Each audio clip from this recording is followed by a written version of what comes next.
Hi hello ಸ್ನೇಹಿತರೆ, ಎಲ್ಲರಿಗೂ ನಮಸ್ಕಾರ. ಎಲ್ಲರಿಗೂ ಸಲಹ ಮತ್ತು ಕಲಿಕೆ ಚಾನಲ್ಗೆ ಸ್ವಾಗತ. ಸೊ ಇವತ್ತಿನ ದಿನ ಏನಪ್ಪ ಅಂದರೆ ಕೆ ಸೆಟ್ ಎಕ್ಸಾಮ್ಗೆ ಸಂಬಂಧಿಸಿದಂತೆ ಪ್ರಮುಖ ಮಾಹಿತಿಯನ್ನು ಇಲ್ಲಿ ಶೇರ್ ಮಾಡ್ತಾ ಬರ್ತೀನಿ. ಸರ್ಟಿಫಿಕೇಟ್ ಯಾವ ರೀತಿ ಇರುತ್ತೆ, ಯಾರೆಲ್ಲ ಅಪ್ಲಿಕೇಶನ್ ಹಾಕ್ಬೋದು, ಈ ಸರ್ಟಿಫಿಕೇಟಿಂದ ಏನೆಲ್ಲ ಅವಕಾಶಗಳಿವೆ, ಯಾವುದಕ್ಕಿದು ಉಪಯೋಗ ಇದೆ, ಇದ್ರ ಬಗ್ಗೆ ಸಂಪೂರ್ಣವಾಗಿ ಡೀಟೇಲ್ ಆಗಿ ನೋಡ್ತಾ ಬರೋಣ. ಇದನ್ನು ನಾವು ಒಂದೇ ಬಾರಿಗೆ ಈ ಎಕ್ಸಾಮನ್ನು ಕ್ಲಿಯರ್ ಮಾಡೋಕ್ಕಾಗತ್ತೆ. ಇದನ್ನು ಸಂಪೂರ್ಣವಾಗಿ ಏನು ಮಾಡೋಣ, ಇವತ್ತಿನ ದಿನ ನೋಡ್ತಾ ಬರೋಣ. ಯಾಕೆಂದರೆ ನಾನು 2024 ಕೆ-ಸೆಟ್ ಎಕ್ಸಾಮ್ ಪಾಸ್ ಆಗೋದ್ರಿಂದ ಈ ಅನುಭವದ ಮೇಲೆ ಕೆಲವೊಂದಿಷ್ಟು ಅನುಭವಗಳನ್ನ ಹಂಚ್ತಾ ಬರ್ತೀನಿ. ಯಾರಿಗೆಲ್ಲ ಇದು ತರಗತಿ ಇಷ್ಟ ಆಗುತ್ತೋ ಅವ್ರೇನು ಮಾಡಿ, ದಯವಿಟ್ಟು ಸಬ್ಸ್ಕ್ರೈಬ್ ಮಾಡಿ, ಶೇರ್ ಮಾಡಿ, ಲೈಕ್ ಮಾಡಿ. ಇದರಿಂದ ಏನಾಗುತ್ತೆ ಮತ್ತು ನೆಕ್ಸ್ಟ್ ವಿಡಿಯೋ ನಾವು ಮಾಡೋಕ್ಕೆ ಹೆಲ್ಪ್ ಆಗುತ್ತೆ ಅಂತ ಹೇಳ್ತೀನಿ.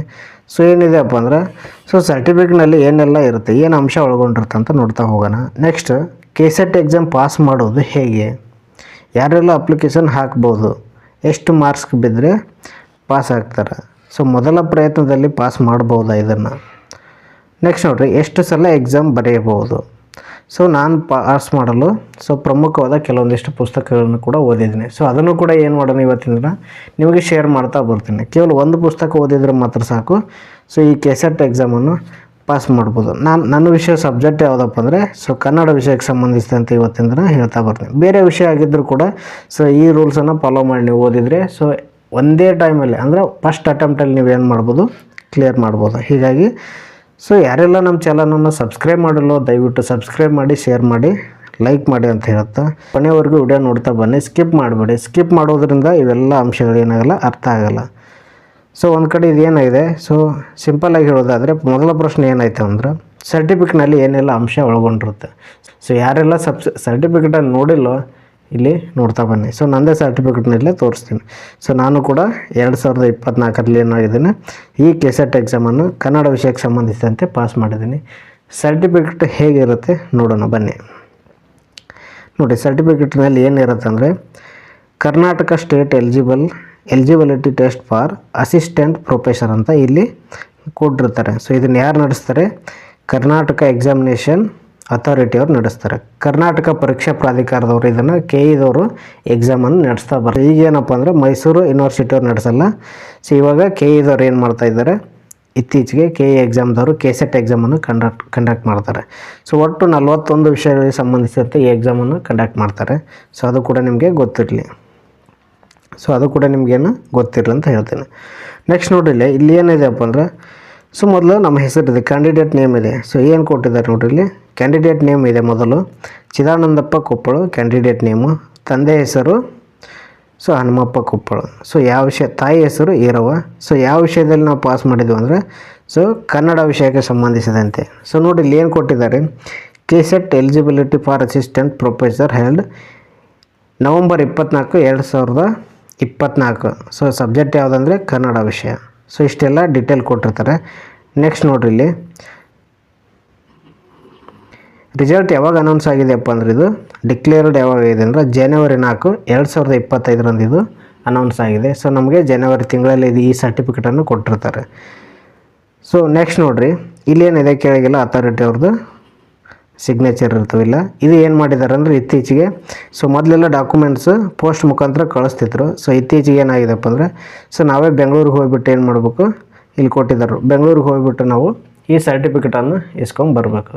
ಡಾಕ್ಯುಮೆಂಟ್ ವೆರಿಫಿಕೇಷನ್ ಕರೀತಾರೆ. ಆ ವೆರಿಫಿಕೇಷನ್ ಮೂಲಕ ಏನು ಮಾಡ್ತಾರೆ, ಡಾಕ್ಯುಮೆಂಟ್ಸ್ ಚೆಕ್ ಮಾಡಿಬಿಟ್ಟು ಈ ಸರ್ಟಿಫಿಕೇಟನ್ನು ಕೊಟ್ಟು ಕಳಿಸ್ತಾರೆ. ನೋಡಿ, ಇಲ್ಲಿ ಭಾಳ ಜನಕ್ಕೆ ಅನಿಸಿರುತ್ತೆ ಕೆ-ಸೆಟ್ ಎಕ್ಸಾಮ್ ಪಾಸ್ ಆಗಿಬಿಟ್ರೆ ಅದೊಂದು ದೊಡ್ಡ ಕನಸಾಗಿರ್ತೈತಿ. ಕೆ-ಸೆಟ್ ಎಕ್ಸಾಮ್ ಪಾಸ್ ಮಾಡೋದೇ ಒಂದು ಕನಸಾಗಿರ್ತೈತಿ ಎಷ್ಟೋ ಜನರಿಗೆ. ನಾವು ಕೂಡ ಪಾಸ್ ಆಗಿದ್ದೀವಿ. ಒಂದು ಕಡೆ ಖುಷಿ ಆದರೆ ಒಂದು ಕಡೆ ದುಃಖನೇ ಜಾಸ್ತಿ ಆಗಿದೆ. ಯಾಕೆ ದುಃಖ ಜಾಸ್ತಿ ಆಗಿದೆಪ್ಪ ಅಂದ್ರೆ ಭಾಳ ಜನರು ಹೇಳ್ತಿದ್ದಾರೆ ಕೆ-ಸೆಟ್ ಪಾಸ್ ಮಾಡಿದರೆ ಸಾಕು 35,000 ಸ್ಯಾಲ್ರಿ ಸಿಗುತ್ತೆ, ಗೆಸ್ಟ್ ಲೆಕ್ಚರ್ ಹೋಗ್ತಾರೆ. ಹೀಗೆಲ್ಲ ಅಂದ್ಕೊಂಡಿರ್ತಾರೆ. ಭಾಳ ಜನರಿಗೆ ಗೊತ್ತಿಲ್ಲ ಇಲ್ಲಿ ಸಮಸ್ಯೆ ಏನಿದೆ ಅಂತ. ಭಾಳ ಜನರಿಗೆ ಇಲ್ಲಿ ಗೊತ್ತಿರಲ್ಲ. ಏನೆಲ್ಲ ಸಮಸ್ಯೆ ಇದೆ ಇಲ್ಲಪ್ಪ ಅಂದ್ರೆ ಕೆ-ಸೆಟ್ ಎಕ್ಸಾಮ್ ಆದ ತಕ್ಷಣ ನಮಗೆ ಗೆಸ್ಟ್ ಲೆಕ್ಚರ್ ಸಿಗಲ್ಲ. ಅದು ಕೂಡ ಗೊತ್ತಿರಲಿ. ಗೆಸ್ಟ್ ಲೆಕ್ಚರು ಎಲ್ಲರಿಗೂ ಕೂಡ ಕೆ-ಸೆಟ್ ಪಾಸ್ ಆದವ್ರಿಗೆ ಸಿಗೋಂಗಿಲ್ಲ. ಮೇನಾಗಿ ಗೊತ್ತಿರಲಿ ಸರ್ಕಾರದ ರೂಲ್ಸು. ಏನು ಮಾಡಿದೆಪ್ಪ ಅಂದರೆ ಸರ್ಕಾರ ಕೆ-ಸೆಟ್ ಪಾಸ್ ಆದವ್ರಿಗೆ 9 ಕೊಡ್ತಾರೆ. ಶೇಕಡ ಎಷ್ಟು, 9 ಅಂಕ ನೀಡ್ತಾರೆ. ಅಷ್ಟೇ ಅಲ್ಲ, MA ಅಂದರೆ ಪದವಿಯಲ್ಲಿ ಪಡೆದಿರ್ತಕ್ಕಂಥದ್ದು 25% ಹಿಡಿತಾರೆ.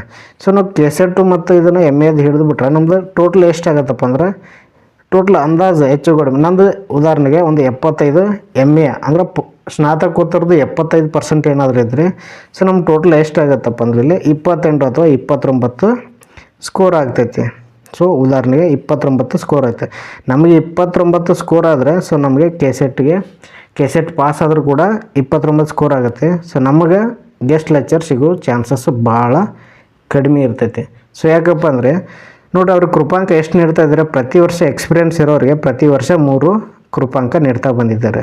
ಸೊ ಪ್ರತಿ ವರ್ಷ ಅವ್ರು ಉದಾಹರಣೆಗೆ 10 ವರ್ಷ ಕೆಲಸ ಮಾಡಿದರೆ ಎಷ್ಟಾಯಿತು, ಸೊ 30 ಕೃಪಾಂಕ ಅವ್ರಿಗೆ ಸಿಗುತ್ತೆ. ಸೊ ಈ 30 ಪ್ಲಸ್ ಕೆಸೆಟ್ ಅವ್ರಿಗೆ 9 ಆಗಿರುತ್ತೆ. ಮತ್ತು ಅವ್ರಿಗೆ PhD ಆಗಿತ್ತು ಅಂದ್ರೆ ಮತ್ತೆ ಎಷ್ಟು ಸಿಗ್ತೈತಿ, ಸೊ 12 ಅಂಕ ಹಿಡಿತಾರೆ PhD ಆದ್ರೆ. ಸೊ ಹಾಗಾಗಿ ಅವ್ರದ್ದು ಏನಾಯಿತು ಫುಲ್ ಹೈ ಆಗಿಬಿಡ್ತವೆ. ಸುಮಾರು 50ರವರೆಗೆ 50 ಮೇಲೆ ಅವ್ರದ್ದು ಟೋಟಲ್ ಅಂಕ ಸಿಗ್ತೈತೆ. ಸೊ ನಮ್ಮದಾಗಿರುತ್ತೆ 29 ಆಗಿರುತ್ತೆ. ಹಾಗಾಗಿ 29, 30 ಇರೋರಿಗೆ ಯಾವುದೇ ಕಾರಣಕ್ಕೂ ಗೆಸ್ಟ್ ಲೆಕ್ಚರ್ ಅವಕಾಶ ಸಿಗೋಲ್ಲ. ಸಬ್ಜೆಕ್ಟ್ ಹೇಳ್ತಾ ಇದ್ದೀನಿ. ಸೊ ಕನ್ನಡಕ್ಕೆ ಎಕ್ಸ್ಪ್ರೆಸ್ಲಿ ಕನ್ನಡಕ್ಕೆ ಹೆವಿ ಕಾಂಪಿಟೇಷನ್ ಐತಿ. ಸೊ ಹಾಗಾಗಿ ಸಿಗಂಗಿಲ್ಲ. ಸೊ ಮತ್ತೆ ಎದಕ್ಕೆ ಉಪಯೋಗಪ್ಪ ಅಂದ್ರೆ ಇದು ಅಸಿಸ್ಟೆಂಟ್ ಪ್ರೊಫೆಸರ್ ಕರೆದ್ರೆ ನಮಗೇನಾಗುತ್ತೆ ತುಂಬಾ ಹೆಲ್ಪ್ ಆಗುತ್ತೆ. ಸೊ ಇನ್ನೊಂದು ಹೇಳ್ತಾ ಇದ್ದಾರೆ ಇಲ್ಲಿ ಈ ಕೋರ್ಟು ಇದ್ರೆ 8 ವಾರ ಏನು ಮಾಡಿದ್ದಾರೆ, 8 ವಾರ ಹೈಕೋರ್ಟ್ ಏನಾಗಿದೆ ತಡೆ ಹಿಡ್ದೈತಿ, ಇದನ್ನು ಅಷ್ಟೇ ಹಾಕಿದ್ದಾರೆ. ತಡೆ ಹಿಡ್ದಾರ ಕಾರಣ ಏನಪ್ಪ ಅಂದರೆ ಸೊ ಮತ್ತೆ ಅನುಭವ ಇರೋರನ್ನ ಇಲ್ಲಿ ತಗೊಳ್ರಿ. ಸೊ ನಮ್ಮದು ಕೆಸೆಟ್ ಪಾಸ್ ಆಗಿಲ್ಲ ಅಂದರೂ ಕೂಡ ಏನು ಮಾಡಂತಿದ್ದಾರೆ, ಸೊ ಅನುಭವ ಇರೋರನ್ನ ತಗೊಳ್ರಿ ಅಂತ ಹೇಳ್ತಿದ್ದಾರೆ. ಇವರು ಕೆಸೆಟ್ಟು ಪಾಸ್ ಆಗಿಲ್ಲ, ಈ ಕಡೆ ನೆಟ್ ಎಕ್ಸಾಮು ಕೂಡ ಪಾಸ್ ಆಗಿಲ್ಲ, ಆದರೂ ಕೂಡ ಏನಾಗಿದ್ದಾರೆ ಕೋರ್ಟ್ಗೆ ಹೋಗಿದ್ದಾರೆ. ಯಾಕಂದ್ರೆ ಅವ್ರ ಫ್ಯಾಮ್ಲಿ ಐತಿ. ಅಂದರೆ ಕೆಸೆಟ್ ಎಕ್ಸಾಮ್ ಪಾಸ್ ಆದವ್ರಿಗೆ ಫ್ಯಾಮ್ಲಿ ಇರೋಂಗಿಲ್ಲ. ಇವ್ರಿಗೆ ಏನಾಗಿದೆ, ಇವರು ಉಳಿದವ್ರಿಗೆ ಏನಿರುತ್ತೆ ಅನುಭವ ಇರೋರಿಗೆ ಮಾತ್ರ ಫ್ಯಾಮ್ಲಿ ಇರ್ತೈತಿ. ಸೊ ಇವ್ರಿಗೆ ಅವಕಾಶ ಕೊಟ್ಟಿದ್ರು. ಎಷ್ಟು ವರ್ಷ ಅವಕಾಶ ಕೊಟ್ಟಿದ್ರಪ್ಪ ಅಂದರೆ 2022ರಿಂದ ಏನು ಮಾಡಿದ್ರು ಇವರಿಗೆ ಅವಕಾಶ ಕೊಟ್ಟಿದ್ರು. ಕೋರ್ಟೇ ಹೇಳಿತ್ತು. ಸೊ ಏನು ಹೇಳಿತ್ತಪ್ಪ ಅಂದರೆ UGC ಪ್ರಕಾರ ಸೊ ನೆಟ್ ಎಕ್ಸಾಮ್ ಪಾಸ್ ಆಗಬೇಕು ಅಥವಾ ಏನಾಗಬೇಕು ಕೆಸೆಟ್ ಎಕ್ಸಾಮ್ ಪಾಸ್ ಆಗಬೇಕು. ಅದು ಆಗಿಲ್ಲ ಅಂದರೆ ಸೊ ಏನು ಹೇಳಿದ್ರು PhD ಪಾಸ್ ಮಾಡ್ಬೇಕಂತ ಹೇಳಿದರು. ಸೊ ಆದರೆ ಇಷ್ಟು ವರ್ಷ ಏನಂದರೆ ಇಲ್ಲಿವರೆಗೆ ಅವಕಾಶ ಅಂದರೆ ಪ್ಲಸ್ 3 ವರ್ಷ ಅಂದ್ರೆ ಸೊ ಜನವರಿ 25ರವರೆಗೆ ಇವ್ರಿಗೆ ಅವಕಾಶ ಕೊಟ್ಟಿದ್ರು. ಜನವರಿ 13ರವರೆಗೆ ಅವಕಾಶ ಕೊಟ್ಟಿದ್ರು. ಎಷ್ಟೋ ಸಲ ನೆಟ್ ಎಕ್ಸಾಮು ಕೂಡ ಪಾಸ್ ಆಗಿಲ್ಲ ಇವರು. ಮತ್ತು ಅಷ್ಟೇ ಅಲ್ಲದೆ ಕೆಸೆಟ್ 2 ಸಲ ಅವಕಾಶ ಸಿಕ್ಕಿದೆ, ಅದು ಕೂಡ ಪಾಸ್ ಆಗಿಲ್ಲ. ಸೊ ಆದರೂ ಕೂಡ ಏನು ಹೇಳ್ತಾ ಇದ್ದಾರೆ ಇವಾಗ, ಸೊ ಮತ್ತೆ ನಮಗೆ ಅನುಭವ ಇರೋರನ್ನ ತೋರಿ, ನಮ್ಮ ಕುಟುಂಬ ಬೀದಿ ಪಾಲು ಆಗಿಬಿಡುತ್ತೆ ಅಂತ ಹೇಳಿದ್ದಾರೆ.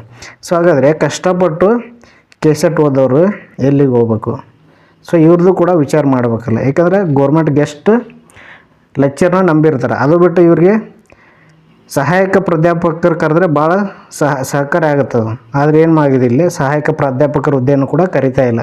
ಸುಮ್ಮನೆ ಹೇಳ್ತಾ ಇದ್ದಾರೆ ಅಲ್ಲಿ ಅವರು ಖಾಲಿ ಇದ್ದಾವೆ. ಎಷ್ಟು ಖಾಲಿ ಇದ್ದಾವೆ, 5,000 ಖಾಲಿ ಇದ್ದಾವೆ, 7,000 ಖಾಲಿ ಇದ್ದಾವೆ.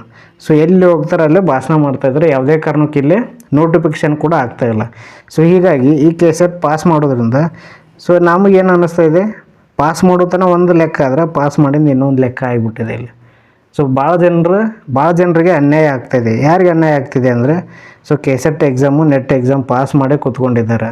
ಸೊ ಅವ್ರಿಗೆ ಎಷ್ಟೋ ವರ್ಷನೂ 4ರಿಂದ 5 ವರ್ಷ ಬರೀ ಇದಕ್ಕೆ ಟೈಮ್ ಕೊಟ್ಬಿಟ್ರೆ ಸೊ ಫ್ಯಾಮ್ಲಿ ನಡೆಸೋದು ಹೇಗೆ, ಮುಂದೆ ಮದುವೆ ಆಗೋದು ಹೇಗೆ, ಇದನ್ನು ನಂಬ್ಕೊಂಡು ಕುಂತ್ರೆ ಸೊ ನಾಳೆ ಜಾಬ್ ಆಗುತ್ತೋ ಇಲ್ಲೋ. ಸೊ ಇಷ್ಟೆಲ್ಲ 108 ಸಮಸ್ಯೆಗಳನ್ನು ಕೂಡ ಇವರು ಅನುಭವಿಸ್ತಾ ಇದ್ದಾರೆ. ಸೊ ದಯವಿಟ್ಟು ಮೊದಲು ಏನು ಮಾಡಿ, ಸೊ ಕೋರ್ಟ್ಗೆ ಹೋಗೋಕ್ಕಿಂತ ಮೊದಲು ಅದು ಎಲಿಜಿಬಲ್ ಇದ್ದರೆ ತೊಗೊಂಡೇ ತೊಗೊರಿ. ನೀವು ಹಂಗೇನ್ರ ಎಲಿಜಿಬಲ್, ನಾವು ಪರ್ಮನೆಂಟಾಗಿ ತೊಗೊಳಂಗಿಲ್ಲ. ಕೆಸೆಟ್ ಎಕ್ಸಾಮ್ ಆದವ್ರನ್ನ ಪರ್ಮನೆಂಟ್ ತೊಗೊಳಂಗಿಲ್ಲ. ಸೊ ನೀವೇನು ಮಾಡಿರಿ, ನಿಮ್ಗೆ ಅವಕಾಶ ಇತ್ತು ಅಂದ್ರೆ ನೀವು ಕೂಡ ಕೆಸೆಟ್ ಅಥವಾ ನೆಟ್ ಎಕ್ಸಾಮನ್ನು ಪಾಸ್ ಮಾಡಿರಿ. ಪಾಸ್ ಮಾಡಿಬಿಟ್ಟು ಏನು ಮಾಡಿರಿ, ನೀವು ಹೋರಾಟ ಮಾಡಿದ್ರೆ ಇದು ಒಂದು ಸೂಕ್ತ ಅಂತ ನನಗನ್ನಿಸುತ್ತೆ. ಇದು ನಮ್ಮ ಅಭಿಪ್ರಾಯ ಆಗಿರುತ್ತೆ. ಸರಿ, ದಯವಿಟ್ಟು ಏನು ಮಾಡಿರಿ, ಸೊ ಹೊಸಬರಿಗೆ ಅವಕಾಶ ಅಂದರೆ ಎಲಿಜಿಬಲ್ ಇರೋರಿಗೆ ಅವಕಾಶ ಕೊಡ್ರಿ. ನೀವು ಸುಮ್ಮನೆ ನಾವು ಅನ್ಯಾಯದಿಂದ ನಮ್ಮನ್ನು ಕರ್ಕೊಳ್ರಿ ಅಂತ ಹೇಳ್ತಾ ಇಲ್ಲ. ನಾವು ಎಷ್ಟೋ ಜನರು ಹೇಳ್ತಾ ಇದ್ದಾರೆ ಸೊ ಅವ್ರದ್ದೇ ಸರಿ, ಪಾಪ ಅವ್ರ ಕುಟುಂಬ ವಿಚಾರ ಮಾಡಿದ್ರೆ ನಮ್ಮ ಕುಟುಂಬ ವಿಚಾರ ಮಾಡೋರು ಯಾರಿಲ್ಲಿ. ಸೊ ಹಾಗಾಗಿ ನೋಡಿರಿ, ಹೊಸಬರಿಗೆ ಅವಕಾಶ ಸಿಗಬೇಕು. ಸಿಕ್ಕಾಗ ಮಾತ್ರ ಏನಾಗುತ್ತೆ, ಸೊ ಒಳ್ಳೆಯ ಶಿಕ್ಷಣ, ಗುಣಮಟ್ಟದ ಶಿಕ್ಷಣ ಪಡಲಿಕ್ಕೆ ಸಹಕಾರಿ ಆಗುತ್ತೆ. ಸೊ ಅಂತ ಹೇಳ್ತಾ ಇವತ್ತಿನ ದಿನ ನಾವು ಇದನ್ನು ಸೊ ಡಿಟೇಲಾಗಿ ನೋಡ್ತಾ ಹೋಗೋಣ ಇನ್ನಷ್ಟು. ಈ ಕೆಸೆಟ್ ಪಾಸ್ ಮಾಡೋದು ಎಕ್ಸಾಮು ಸುಲಭವಾಗಿ ಪಾಸ್ ಮಾಡೋದು, ಒಂದೇ ಚಾನ್ಸ್ನಲ್ಲಿ ಏನು ಕೂಡ ಇದನ್ನು ಪಾಸ್ ಮಾಡ್ಬೋದು. ಯಾವ ಥರ ಪಾಸ್ ಮಾಡ್ಬೋದಪ್ಪ ಅಂದರೆ ನೋಡಿರಿ, ಇಲ್ಲಿ ಸರ್ಟಿಫಿಕೇಟ್ನಲ್ಲಿ ಏನೆಲ್ಲ ಇರುತ್ತಂತ ನಿಮ್ಗೆ ಆಲ್ರೆಡಿ ಈಗ ಗೊತ್ತಾಗಿದೆ. ಸೊ ಕೆಸೆಟ್ ಎಕ್ಸಾಮ್ ಪಾಸ್ ಮಾಡೋದು ಹೇಗೆ ಅಂತ ಹೇಳ್ತಾನೆ ಇಲ್ಲಿ ನೋಡಿರಿ. ನೆಕ್ಸ್ಟ್ ಬುಕ್ ಲಿಸ್ಟ್ ಹೇಳ್ತಾ ಬರ್ತೀನಿ. ಸೊ ಈ ಲಿಸ್ಟ್ ನಾನು ಕನ್ನಡ ವಿಷಯಕ್ಕೆ ಸಂಬಂಧಿಸಿದಂತ ಹೇಳ್ತೀನಿ. ಸೊ ಯಾರೆಲ್ಲ ಕನ್ನಡ ವಿಷಯವನ್ನು ಓದ್ತಾ ಇದ್ದಾರೆ ಸೊ ಅವ್ರು ಏನು ಮಾಡಿರಿ, ಸೊ ರಾಜಪ್ಪ ದಳವಾಯಿ ಬುಕ್ ತೊಗೊಂಡ್ರೆ ಸಾಕು, ನಿಮಗೆ ತುಂಬಾ ಹೆಲ್ಪ್ ಆಗುತ್ತೆ. ಸೊ ಈ ಬುಕ್ ಮೋಸ್ಟ್ ಇಂಪಾರ್ಟೆಂಟ್ ಬುಕ್. ಈ ಒಂದು ಬುಕ್ ಓದಿದರೆ ಮಾತ್ರ ನೀವು ಆರಾಮಾಗಿ ಸೊ KCET ಎಕ್ಸಾಮನ್ನು ಪಾಸ್ ಮಾಡ್ತಾ ಬರ್ಬೋದು. ಸೊ ಈ ಥರ ಇದೆ ನೋಡಿರಿ, ಕನ್ನಡ ಸಾಹಿತ್ಯ ಕೋಶ ಅಂತ ಆ ಸರ್ದು ರಾಜಪ್ಪ ದಳವಾಯಿ ಸರ್ ಬುಕ್ಕು ತುಂಬಾ ಹೆಲ್ಪ್ಫುಲ್ ಆಗಿರ್ತಕ್ಕಂಥದ್ದು. ಸೊ ಹಾಗಾಗಿ ನೀವು ಒಂದೇ ಬುಕ್ಕನ್ನು ಓದಿದ್ರೆ ಮಾತ್ರ ಏನು ಮಾಡ್ಬೋದು, ಈ KCET ಎಕ್ಸಾಮನ್ನು ಒಂದೇ ಚಾನ್ಸ್ನಲ್ಲಿ ಪಾಸ್ ಮಾಡ್ಬೋದು. ಇದನ್ನು ಏನು ಮಾಡಬೇಕು, ಡೀಟೇಲಾಗಿ ಓದ್ತಾ ಬರಬೇಕು. ಇಲ್ಲೂ ಇದು ಭಾಳ ಪೇಜ್, ಸುಮಾರು ಒಂದು 1000 ಪುಟಕ್ಕೂ ಮೀರಿದೆ. ಎಷ್ಟು 1000 ಪುಟಕ್ಕೂ ಮೇಲಿದೆ. ಇದನ್ನು ಏನು ಮಾಡಿರಿ, ಸೊ ನೀವು ಸರಿಯಾದ ರೀತಿಯಿಂದ ಅಧ್ಯಯನ ಮಾಡಿದರೆ ಸೊ ಈ ಒಂದು ಪುಸ್ತಕದಿಂದ ಏನು ಮಾಡ್ಬೋದು, ಈ KCET ಎಕ್ಸಾಮನ್ನು ಪಾಸ್ ಮಾಡ್ಬೋದು. ಸೊ ಇಲ್ಲ ಇದು ಆಗಲ್ಲ ಅಂದರೆ ಇನ್ನೊಂದು ಬುಕ್ಕು ಕೂಡ ಹೇಳ್ತೇನೆ. ಸೊ ಇಲ್ಲಿದೆ ನೋಡ್ರಿ, ರಾಜಪ್ಪ ದಳವಾಯಿ ಸರ್ ಬುಕ್. ಇದು ತುಂಬಾ ಹೆಲ್ಪ್ಫುಲ್ ಆದ ಬುಕ್. ನಾನು ಓದಿರ್ತಕ್ಕಂಥ ಬುಕ್ ಇದೇ ಆಗಿರ್ತೈತಿ. ಇದು ಪ್ರೈಸ್ ಬಂದುಬಿಟ್ಟು 600 ಇದೆ. ಸೊ ಧಾರವಾಡ ಅಥವಾ ಡಿಸ್ಕೌಂಟ್ ಬೆಂಗಳೂರಲ್ಲಿ ಏನು ಮಾಡಿದ್ರೆ 30% ಅಥವಾ 40% ಡಿಸ್ಕೌಂಟ್ ಮಾಡಿ ತೊಗೊಂಡ್ರೆ ಇನ್ನೂ ಕೂಡ ಕಡಿಮೆ ಆಗ್ತದೆ ಇದು. ನೆಕ್ಸ್ಟ್ ನೋಡಿರಿ, ಇವ್ನು ಯಾವ ಥರ ಓದ್ಬೇಕಂತ ಹೇಳ್ತೀನಿ ನೆಕ್ಸ್ಟ್. ಸೊ ಅದಾಗಿಲ್ಲ ಅಂದ್ರೆ ಕೂಡ ಇನ್ನೊಂದು ಬುಕ್ ಇದೆ, ಚೆನ್ನಾಗಿರುವಂಥ ಬುಕ್. KCET ಅಥವಾ ನೆಟ್ ಎಕ್ಸಾಮ್ ಎರಡೂ ಕೂಡ ಕ್ಲಿಯರ್ ಮಾಡ್ಬೋದು. ಕನ್ನಡ ಸಾಹಿತ್ಯ ಸಂಜೀವಿನಿ ಅಂತ ಬುಕ್ ಇದೆ. ಇದು ಕೂಡ ತುಂಬಾ ಇಂಪಾರ್ಟೆಂಟ್ ಆಗಿರ್ತಕ್ಕಂಥ ಬುಕ್ ಆಗಿದೆ. ಸೊ ನಾನು ಕೂಡ ಈ ಬುಕ್ಕನ್ನು ಓದಿದ್ದೀನಿ, ರಾಜಪ್ಪ ದಳವಾಯಿ ಬುಕ್ಕನ್ನು ಓದಿದ್ದೀನಿ. ಸೊ ಎರಡೂ ಕೂಡ ಚೆನ್ನಾಗಿವೆ. ಸೊ ಆದರೆ ರಾಜಪ್ಪ ದಳವಾಯಿಕಿನ ಶಿವಶರಣಪ್ಪ ಮೋತಕ್ಪಳ್ಳಿ ಇದು ಯಾವ ಥರ ಇದೆ, ಪಾಯಿಂಟ್ಸ್ ರೂಪದಲ್ಲಿದೆ. ಸೊ ಶಿವಶರಣಪ್ಪ ಮೋತಕ್ಪಳ್ಳಿ ಸರ್ದು ಕೂಡ ತುಂಬಾ ಇಂಪಾರ್ಟೆಂಟ್ ಆಗಿರ್ತಕ್ಕಂಥ ಪುಸ್ತಕ ಇದಾಗಿರ್ತದೆ. ಸೊ ಇದಾದರೂ ಓದ್ರಿ, ಅದಾದರೂ ಓದಿ, ಎರಡರಲ್ಲಿ ಒಂದು ಬುಕ್ ಓದಿ ಮತ್ತೇನು ಮಾಡಿ ಪುನಃ ರಿವಿಷನ್ ಮಾಡ್ತಾ ಬನ್ನಿ. ಇದ್ರ ಬೆಲೆ ಬಂದ್ಬಿಟ್ಟು 490 ರೂಪಾಯಿ ಇದೆ. ಸೊ ಇದ್ರ ಬೆಲೆ 490 ಇದೆ. ಸೊ ನಾನು ಹಳೆ ಮುದ್ರಣ ತೊಗೊಂಡಿರೋದು, ಈಗ ಸ್ವಲ್ಪ ಹೆಚ್ಚು ಕಡಿಮೆ ಆಗಿರ್ತದೆ. ಸೊ ನಾನು ಓದಿರೋದು ಯಾವ ಥರ ಓದಿನಪ್ಪ ಅಂದರೆ ಇಲ್ಲಿ ನೋಡ್ತಾ ಬನ್ನಿ ನೀವು. ಸೊ ಇಲ್ಲಿ ನೋಡ್ರಿ, ಇಲ್ಲಿ ಇದನ್ನ ಯಾವ ಥರ ಓದಿದ್ವಪ್ಪ ಅಂದರೆ ನೋಡ್ರಿ, ಇಲ್ಲಿ ಇದನ್ನೇನು ಮಾಡೋಕು, ನಮ್ಮ ನೋಟ್ಸ್ ಮಾಡೋಕ್ಕಾಗಲ್ಲ ಅನ್ನೋರು ಇಂಪಾರ್ಟೆಂಟ್ ಪಾಯಿಂಟ್ಸ್ನ ಇಲ್ಲಿ ಏನು ಮಾಡಿರಿ, ಅಂಡರ್ಲೈನ್ ಮಾಡ್ತಾ ಬನ್ನಿ ಈಗ. ಸೊ ಈ ಥರ ಏನು ಮಾಡಿರಿ, ಅಂಡರ್ಲೈನ್ ಮಾಡಿ ಸೊ ಓದ್ತಾ ಬಂದ್ರಿ ಅಂದ್ರೆ ಸೊ ಮೋಸ್ಟ್ ಇದು ಎಂಥ ಟೈಮಲ್ಲಿ ಹೆಲ್ಪ್ ಆಗುತ್ತಪ್ಪ ಅಂದರೆ ಸೊ ಇನ್ನೇನು ಎಕ್ಸಾಮ್ ಹತ್ತಿರ ಬರ್ತಾಯಿದೆ ಅಂದಾಗ ರಿವಿಷನ್ ಮಾಡಲಿಕ್ಕೆ ತುಂಬಾ ಹೆಲ್ಪ್ಫುಲ್ ಆಗುತ್ತೆ. ಸೊ ಭಾಳ ಜನರು ಬರೆಯೋಕ್ಕಾಗ್ತಿರಲ್ಲ, ದೊಡ್ಡ ಬುಕ್ ಇರುತ್ತೆ, 1000 ಪುಟ ಇರ್ತದೆ, ನೋಟ್ಸ್ ಮಾಡೋಕ್ಕಾಗ್ತಾಯಿಲ್ಲ ಅನ್ನೋರಿಗೆ ಮಾತ್ರ ಈ ಸಜೆಷನ್ ಕೊಡ್ತಾಯಿದ್ದೀನಿ. ಸೊ ಇಲ್ಲ ನಾವು ನೋಟ್ಸ್ ಮಾಡ್ತೀವಿ ಅನ್ನೋರು ನೋಟ್ಸ್ ಮಾಡಿದ್ರೆ ತುಂಬಾ ಹೆಲ್ಪ್ ಆಗ್ತದೆ ಮುಂದೆ ಬೇರೆ ಎಕ್ಸಾಮ್ಸಲ್ಲಿ ಕೂಡ. ಸೊ ಈ ಥರ ನೋಟ್ಸ್ ಮಾಡೋಕ್ಕಾಗಿಲ್ಲ ಅಂದ್ರೆ ಕೂಡ ಈ ಥರ ಏನು ಮಾಡಿರಿ, ಸೊ ಪಾಯಿಂಟ್ಸ್ ಮಾಡಿ ಓದ್ತಾ ಬನ್ನಿ. ಯಾವ ಥರ ಅಂದರೆ ಈ ಥರ ಮಾರ್ಕ್ ಮಾಡ್ತಾ ಓದ್ತಾ ಬನ್ನಿ. ಸೊ ರಿವಿಷನ್ಗೂ ಕೂಡ ಹೆಲ್ಪ್ ಆಗುತ್ತೆ. ಸರಿಯಾಗಿ ಈ ಥರ ಓದೋದ್ರಿಂದ ನೀವು ಒಂದೇ ಚಾನ್ಸಲ್ಲಿ ಏನು ಮಾಡ್ಬೋದು, ಈ ಎಕ್ಸಾಮನ್ನು ಕ್ಲಿಯರ್ ಮಾಡೋದು. ಇವು ಎರಡೇ ಬುಕ್ ಕನ್ನಡಕ್ಕೆ ಸಂಬಂಧಿಸಿದಂತೆ. ಸೊ ರಾಜಪ್ಪ ದಳವಾಯಿ ಸರ್ ಬುಕ್ ಅಥವಾ ಶಿವಶರಣಪ್ಪ ಮೋತಕ್ಪಳ್ಳಿ ಇವು ಎರಡು ಬುಕ್ಕನ್ನು ಓದಿದರೆ ಸಾಕು. ಎರಡರಲ್ಲಿ ಒಂದನ್ನು ಓದಿರಿ.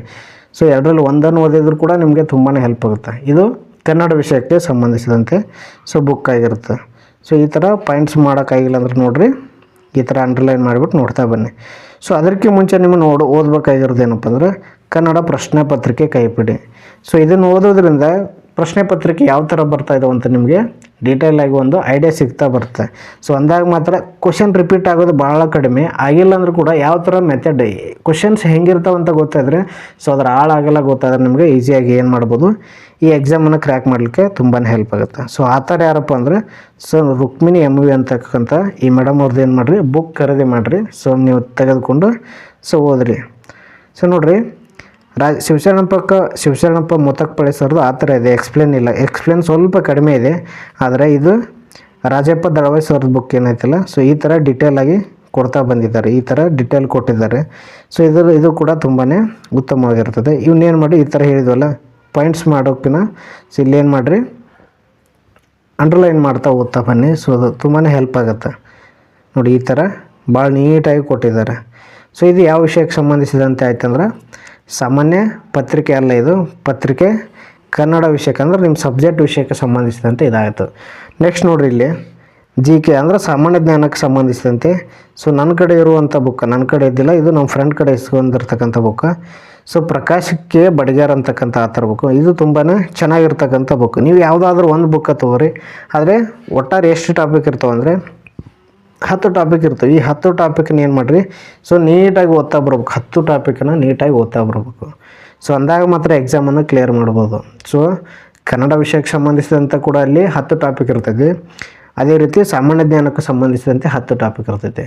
ಸೊ ಇದು ಎಲ್ಲರಿಗೂ ಒಂದೇ ಇರುತ್ತೆ. ಈ 41 ವಿಷಯ ಏನು ಬರೀತಿರ್ತಾರಲ್ಲ ಸೊ ಎಲ್ಲ ವಿಷಯಕ್ಕೆ ಸಂಬಂಧಿಸಿದಂತೆ GK ಇದೇ ಥರನೇ ಇರ್ತೈತೆ. ಸೊ ಯಾವುದೇ ಕೂಡ ಚೇಂಜಸ್ ಇರೋಂಗಿಲ್ಲ. ಸೊ ಯಾವುದೇ ಸಬ್ಜೆಕ್ಟ್ ಆದರೂ ಕೂಡ ಮೊದಲು ಸಿಲೆಬಸ್ ಡೌನ್ಲೋಡ್ ಮಾಡಿ ಸಿಲೆಬಸ್ ಪ್ರಕಾರನೇ ನೀವು ಓದ್ತಾ ಬಂದರೆ ಈಸಿಯಾಗಿ ಕ್ಲಿಯರ್ ಮಾಡ್ಬೋದು. ಸಿಲೆಬಸ್ ಇಲ್ಲದೆ ಏನೋ ನಾವು ಬರೀ ಫೋನ್ನಾಗ ಕ್ಲಾಸ್ ಕೇಳ್ತೀನಿ, ಸೊ ಏನೋ ಅದು ಸಿಕ್ಕ ಬುಕ್ ಎಲ್ಲ ಓದ್ತೀನಿ ಅಂದ್ರೆ ಸಾಧ್ಯ ಆಗಂಗಿಲ್ಲ. ಸಿಲೆಬಸ್ ಇತ್ತಂದ್ರೆ ನೀವು ಎಷ್ಟು ಬುಕ್ ಆದರೂ ಓದ್ರಿ, ಸಿಲೆಬಸ್ ಪ್ರಕಾರ ಅಧ್ಯಯನ ಮಾಡ್ತಾ ಬನ್ನಿ.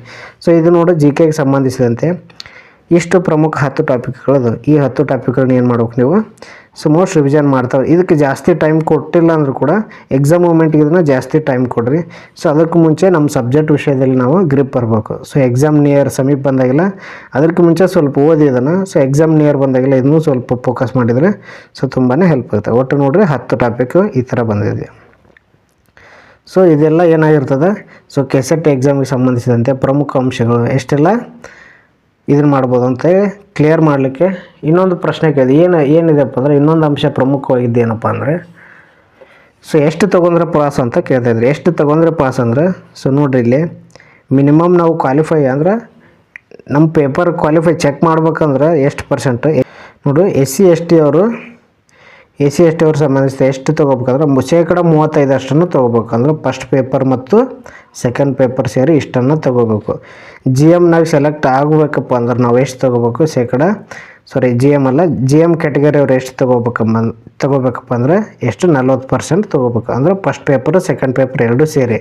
ಸೊ ಅಂದರೆ ಇವರು ಸುಮಾರು 105 ಅಂಕ ತೊಗೊಂಡ್ರೆ ಇವರು ಸುಮಾರು 120 ಅಂಕ ಪಡೆದುಕೋಬೇಕು. ಅಂದಾಗ ಮಾತ್ರ ನಾವು ಕ್ವಾಲಿಫೈ ಆಗ್ತೀವಿ, ಎಲಿಜಿಬಲ್ ಆಗ್ತೀವಿ. ಸೊ ನಾವು ಕ್ವಾಲಿಫೈ ಆಗ್ಬೇಕಂದ್ರೆ ಎಷ್ಟು ತೊಗೋಬೇಕು, ಅಲ್ಲಿ 6% ಏನು ಮಾಡ್ತಾರೆ ಹಿಡಿತಾ ಬರ್ತಾರೆ. ನಾವು 6% ಅಂದರೆ ಸೊ ಎಷ್ಟು ಅಪ್ಲಿಕೇಶನ್ ಬಿದ್ದಿರುತ್ತೋ ಅದು ಒಟ್ಟಾರೆ 6% ನಮಗೆ ಏನು ಮಾಡ್ತಾರೆ ಸೊ ಟೋಟಲಾಗಿ ನಮಗೆ ಎಲಿಜಿಬಿಲಿಟಿ ಇದನ್ನು ಕೊಡ್ತಾ ಬರ್ತಾರೆ. ಸೊ ನೋಡಿರಿ ಈ ವರ್ಷ ಎಷ್ಟಾಗಿದ್ರೆ 90,000 ಹೆಚ್ಚು ಕಡಿಮೆ 90,000 ಇದ್ದರೆ ಸೊ 6,300 ಮಂದಿ ಏನಾಗಿದ್ರೆ ಈ ಸಲ 6,300 ಮಂದಿ ಕ್ವಾಲಿಫೈ ಆಗಿದ್ದಾರೆ. ಈ ಸಲ 6,300 ಜನ ಕ್ವಾಲಿಫೈ ಆಗಿದ್ದಾರೆ. ಸೊ ಎಷ್ಟು ಸಲ ನಾವು ಅರ್ಜಿ ಸಲ್ಲಿಸ್ಬೋದು, ಎಷ್ಟು ಸಲ ಬೇಕಾದರೂ ಅರ್ಜಿ ಸಲ್ಲಿಸ್ಬೋದು. ಆದರೆ ಒಂದು ಸಲ ಪಾಸ್ ಆದ್ವಿ ಅಂದರೆ ನಾವು ಮತ್ತೆ ಅರ್ಜಿ ಸಲ್ಲಿಸುವ ಹಾಗಿಲ್ಲ. ಸೊ ಒಂದು ಸಲ ಪಾಸ್ ಆದವು ಅಂದರೆ ಇದು ಲೈಫ್ ಲಾಂಗ್ ವ್ಯಾಲಿಡಿಟಿ ಇರ್ತದೆ. ಸೊ ಯಾವುದೇ ಕಾರಣಕ್ಕೂ ಮತ್ತೊಂದು ಸಲ ನಾವು ಅರ್ಜಿ ಸಲ್ಲಿಸಲಿಕ್ಕೆ ಬರೋಂಗಿಲ್ಲ. ಸೊ ಒಂದೇ ಸಲ ಅರ್ಜಿ ಸಲ್ಲಿಸ್ಬೋದು. ಸೊ ಆದರೆ ಪಾಸ್ ಆಗಿಲ್ಲ ಅಂದರೆ ನಾವು ಎಷ್ಟು ಸಲ ಬೇಕಾದರೂ ಅರ್ಜಿಯನ್ನು ಸಲ್ಲಿಸ್ತಾ ಬರ್ಬೋದು ಇಲ್ಲಿ. ಸೊ ಈ ಎಕ್ಸಾಮ್ ಪಾಸ್ ಮಾಡೋದ್ರಿಂದ ನಾವು ಸಹಾಯಕ ಪ್ರಾಧ್ಯಾಪಕ ಹುದ್ದೆಗೆ ಏನು ಮಾಡ್ಬೋದು, ಅಪ್ಲಿಕೇಶನ್ ಹಾಕೋಕ್ಕೆ ಎಲಿಜಿಬಲ್ ಆಗ್ತೀವಿ. ಈ BEd ಮೇಲೆ TET ಹೇಗಿದೆಯೋ ಆ ಥರ ಇದು KSET ಸ್ನಾತಕೋತ್ತರ ಪದವಿ ನಂತರ KSET ಎಲಿಜಿಬಿಲಿಟಿ ಆಗಿರ್ತದೆ. ಇದು ಒಂದು ಎಲಿಜಿಬಿಲಿಟಿ ಎಕ್ಸಾಮ್ ಆಗಿರ್ತದೆ ಅಷ್ಟೇ. ಸೊ ಇದು ಕೂಡ ಕ್ಲಿಯರಾಗಿ ನಿಮಗೆ ಗೊತ್ತಿರಲಿ. ಯಾರೆಲ್ಲ ಅಪ್ಲಿಕೇಶನ್ ಹಾಕ್ಬೋದು ಅಂದರೆ ಸೊ MA ಅಥವಾ MSc ಮಾಡ್ತಾಯಿದ್ರಲ್ಲ, MA ಅಥವಾ MSc ಏನು ಮಾಡ್ತಿದ್ರೆ, MCom ಮಾಡ್ತಿದ್ರೆ ಅಂದರೆ ಸ್ನಾತಕೋತ್ತರ ಪದವಿ ಯಾರು ಪಡಿತಾ ಇದ್ದಾರೆ ಸೊ ಇನ್ನೂ ಆರಂಭದಲ್ಲಿ ಸೊ ನಾವು ಫಸ್ಟ್ ಇಯರ್ ಇದ್ದೀವಿ ಅಂದರೂ ಕೂಡ ನಾವೇನು ಮಾಡೋದು, ಫಸ್ಟ್ ಇಯರ್ ಇದ್ದರೂ ಕೂಡ ಅರ್ಜಿಯನ್ನು ಏನು ಮಾಡ್ಬೋದು ಸಲ್ಲಿಸ್ತಾ ಬರ್ಬೋದು. ಈ ಮಾಹಿತಿ ತುಂಬಾ ಇಷ್ಟ ಆಗಿದೆ ಅಂತ ಭಾವಿಸ್ತೀನಿ. ಯಾರೆಲ್ಲ ಹೊಸದಾಗಿ ನೋಡ್ತಾ ಇದ್ರೋ ದಯವಿಟ್ಟು ಸಬ್ಸ್ಕ್ರೈಬ್ ಮಾಡಿ, ಶೇರ್ ಮಾಡಿ. ನಿಮ್ಮ ಸಪೋರ್ಟ್ ಹೀಗೆ ಇರಲಿ ಅಂತ ಕೇಳ್ತಾ ಸೊ ಮತ್ತೆ ಮುಂದಿನ ತರಗತಿಯಲ್ಲಿ ಭೇಟಿ ಆಗ್ತೀನಿ. ಅಲ್ಲಿವರೆಗೂ ಧನ್ಯವಾದಗಳು, ನಮಸ್ಕಾರ.